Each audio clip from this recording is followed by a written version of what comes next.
Estamos viendo a Pedro. Pedro es un personaje importante de los 12 discípulos de Cristo. Es el personaje quizá más influyente de los 12 en el contexto de la relación con Cristo y luego en el contexto de la perpetuación de la iglesia como organismo vivo de fe y de gracia. Así que Pedro es importante, pero hoy quiero tocar un aspecto sobre la vida de Pedro muy interesante. Pedro, quiero que usted escuche esto, porque le puede pasar a cualquiera. Pedro, a pesar de haber estado 3 años y medio con Jesucristo, Pedro, a pesar de haber visto a Cristo enfrentar a los fariseos con vehemencia y frontal, Pedro, a pesar de haber visto a Cristo enfrentarse al sistema político, Pedro, a pesar de haber visto a Cristo enfrentarse con las principales corrientes religiosas de la época, fariseos, saduceos y epicúreos, Pedro, a pesar de haber visto a Cristo no haciendo acepción de persona en ninguna de las áreas, ni políticas, ni religiosas, ni sociales, ni económicas, Pedro vio a Cristo junto al lago de Genesaret ministrando a 5,000 personas indistintamente. Pedro vio a Cristo sanando a todo tipo de enfermedades y dolencias. Pedro vio a Cristo interactuando con publicanos y con fariseos y con prostitutas. Pedro vio a Cristo sentado en ciertos lugares con gente de reputación dudosa. Pedro vio a Cristo por 3 años y medio en toda la manifestación posible social que Cristo pudo tener en su ministerio. Pedro fue investido con el poder del Espíritu Santo en el Pentecostés, recibiendo una impartición poderosa para predicar con denuedo la palabra de Dios. Pedro fue transicionado de un hombre de poca letra a un hombre supremamente culto y sabio. Escúcheme esta introducción tan larga para decirte lo siguiente. Mas, sin embargo, Pedro, antes de llegar ahí, Pedro fue usado poderosamente para sanar gente, hasta con la sombra de Pedro recibió una impartición poderosa para fundar y establecer la iglesia de Cristo. Observe el prontuario de calificativos, observe la hoja de vida, el currículum vitae de Pedro, hasta llegar a lo que le voy a decir. Más sin embargo, Pedro no pudo lidiar adecuadamente con la simulación.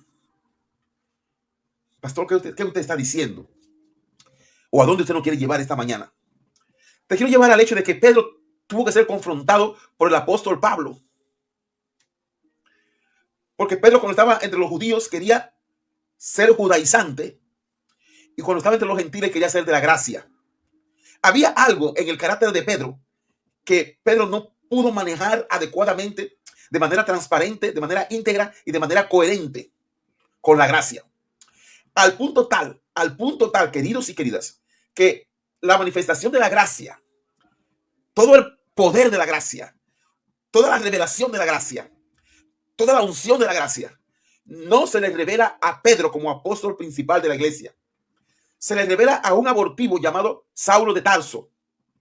Y es Saulo de Tarso el que es tomado y a quien se le dispensa el ministerio de la gracia, la manifestación y la interpretación y la revelación de la gracia.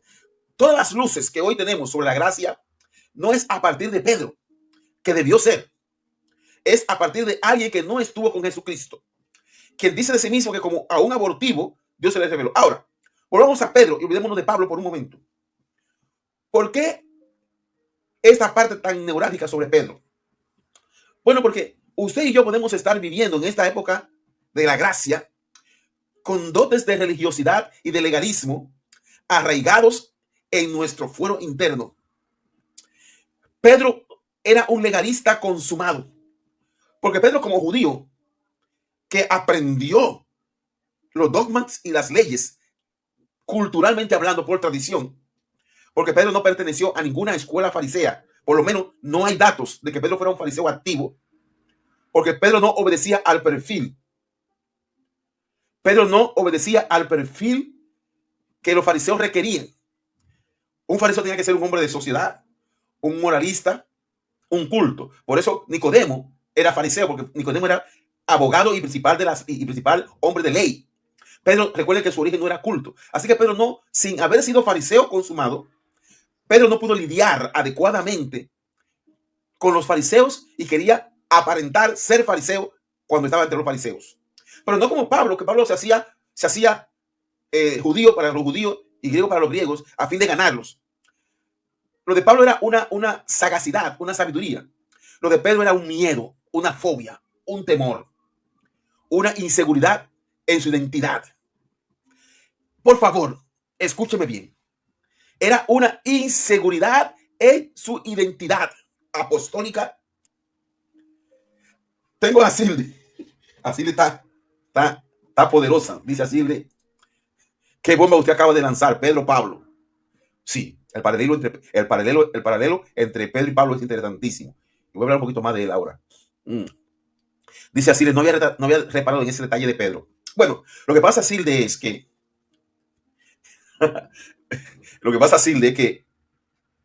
déjame ver si encuentro la escritura donde Pablo enfrenta, aleluya. Bueno, en el concilio de Jerusalén, cuando Pablo es llamado y Pablo regresa a dar el reporte al concilio, a la iglesia, recuerden que el concilio lo dirigía Pedro, Jacobo y Juan desde Jerusalén. Jacobo y Juan desde Jerusalén dirigían los destinos de la iglesia en ámbitos administrativos y en ámbitos cristianos. Pablo, al no haber estado con Jesucristo, cuando recibe el llamado y es investido del poder y comienza a ganar, él comienza a predicar a los judíos. Pero Pablo, por haber sido perseguidor de la iglesia, no era muy aceptado, tenía una tasa de rechazo entre los judíos, porque los judíos tenían miedo a Pablo, creían que Pablo estaba predicando a Cristo como un aditamento, como un aldí, como un engaño, para atraparlo y luego presentarlo ante las autoridades romanas. Y Pablo en una dijo, me voy a los gentiles, todo dentro del propósito de Dios. Y Pablo tuvo un éxito tremendo en Asia Menor, sobre todo en los países no judíos, en Asia Menor. Por eso vemos a Pablo en Corinto, en Éfeso, en Tesalónica, en Filipos.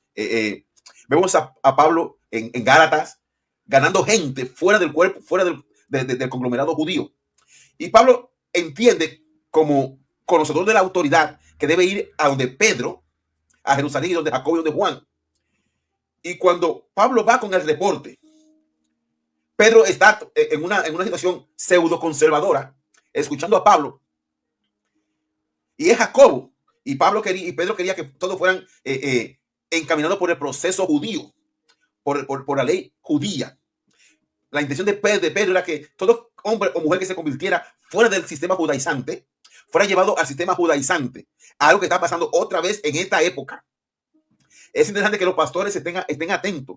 Hay una corriente corriendo por abajito en la iglesia protestante evangélica del siglo XXI, que quieren llevar a la gente otra vez al mesianismo, a ser judaizante de nuevo, a aprender nuevos pseudonombres de Dios, a no llamar a Dios Jehová, a no llamar a Dios, a Jesús como hijo de Dios, sino como un profeta.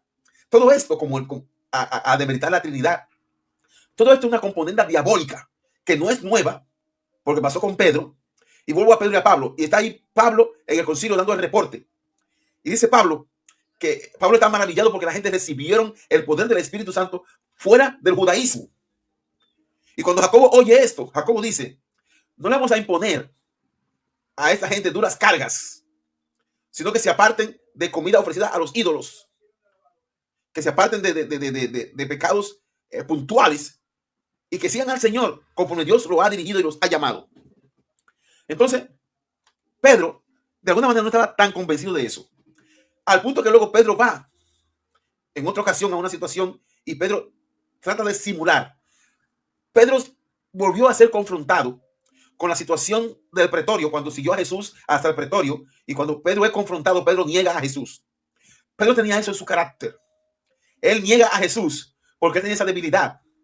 Y luego, ya siendo Pedro el apóstol principal de la iglesia, Pedro vuelve a querer simular ser judaizante. Y Pablo lo confronta.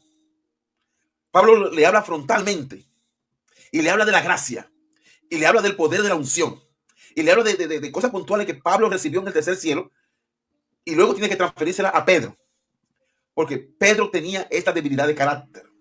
Y esto, para concluir ya, y esto me habla a mí, para concluir por hoy, esto me habla a mí. Mañana voy a traer las escrituras que sustentan todo esto, porque lo estoy buscando rápido y no la encuentro. Todo esto que compartimos lo hacemos espontáneamente. Yo quiero dar lo que Dios me ha dado espontáneamente. Así que a veces no preparamos agendas ni notas, solamente fluimos como Dios nos guíe. Yo quiero fluir en el poder del Espíritu Santo. No quiero estar atado a nada. En el nombre de Jesucristo. Y Pedro tenía esa debilidad de carácter y quiero concluir aplicando eso a nuestras vidas. Es posible que usted haya crecido, que usted haya tenido experiencias extraordinarias con el Señor y aún así tenga ciertas situaciones, áreas grises con las cuales se está luchando. Es importante que usted comprenda que cada día usted tiene que crecer a la dimensión de la plenitud de la estatura de Cristo, en el nombre de Jesús. Amén. Así que si usted está luchando con algún tipo de religiosidad y de legalismo, si usted está luchando con una situación particular de legalismo y de religiosidad, es importante que usted comience a orar al Señor porque el legalismo y la religiosidad te lleva a la simulación y a la manipulación. Te lleva a simular algo que tú no eres o que Dios no tiene para ti y a manipular a otros. Así que es importante que usted comprenda en el nombre de Jesucristo que debe comenzar a caminar en novedad de vida nueva, de modo que si alguno está en Cristo, nueva criatura es. Las cosas viejas pasaron, he aquí, todas son hechas nuevas. Amén. Así que Dios les bendiga, hermanos.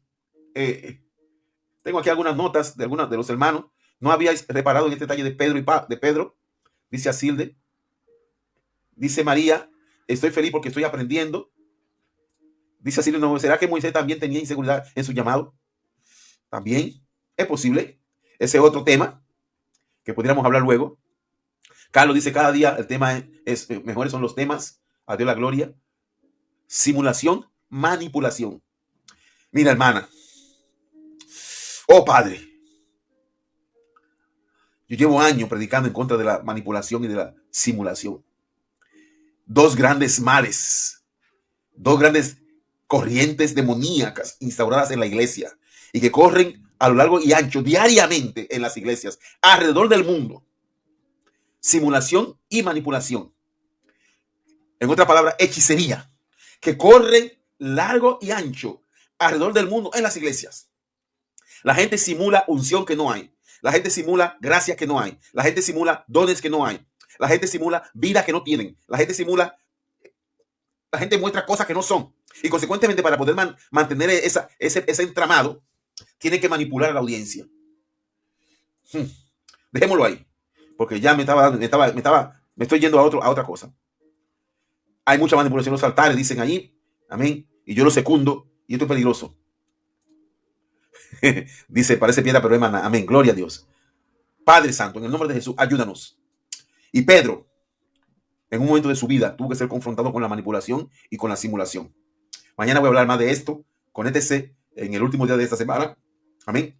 Y vamos a hablar de la manipulación y de la simulación en la vida de Pedro. Y vamos a sacarle grandes mieles sabrosas. Como dice Nervo, mieles sabrosas a esta enseñanza en el nombre de Jesucristo. Aleluya. Gloria a Dios. Bueno, oramos para despedirnos en el día de hoy. Los envío a sus trabajos y a sus actividades diarias en paz, con este conocimiento fresco y con este desafío de quitar toda manipulación, toda simulación de nuestras vidas en el nombre de Jesucristo y de ser transparentes. Hay que ser transparentes en el nombre y coherentes en el nombre de Jesús. Dios amado, ayúdanos. Ayúdanos, Señor, en el nombre de Cristo Jesús.